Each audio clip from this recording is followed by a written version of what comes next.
भूतों का महल एक रहस्यमय और रोमांचक कहानी है, जिसमें एक पुराने महल के रहस्यों की खोज की जाती है। यह कहानी एक समूह बच्चों की है, जो अपनी छुट्टियों में एक पुराने और सुनसान महल में जाते हैं। कहानी की शुरुआत होती है जब चार दोस्त आदित्य, रिया, समीर और सिया अपनी छुट्टियों में एक पुराने महल की खोज करने का निर्णय लेते हैं। यह महल जंगल के बीचों बीच स्थित था, और गांव वाले हमेशा ही वहां जाने से डरते थे। उनके अनुसार महल में भूत प्रेत रहते थे, जो रात के समय बाहर निकलते थे। लेकिन बच्चों ने इन बातों को अफवाह मानते हुए महल में जाने का निश्चय किया। महल में पहुंचते ही वे महसूस करते हैं कि वहां कुछ अजीब सा है। महल की दीवारों पर मुरझाए हुए चित्र थे, और कमरे बिल्कुल सुनसान थे।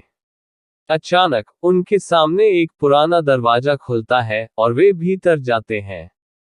जैसे ही वे अंदर प्रवेश करते हैं, एक ठंडी हवा का झोंका आता है, और अचानक कमरे की बत्तियां बुझ जाती हैं। वे घबराते नहीं हैं, बल्कि अपने साहस को एकजुट करके आगे बढ़ते हैं।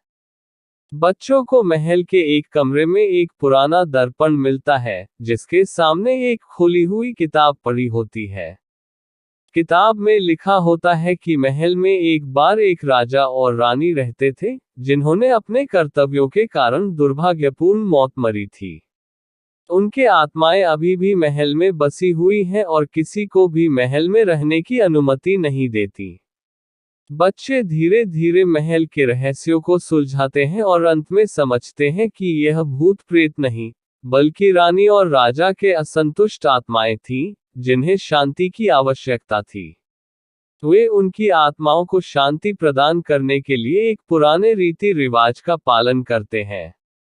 अंततः महल के भीतर का वातावरण शांति से भर जाता है, और भूत प्रेत की कहानी समाप्त हो जाती है।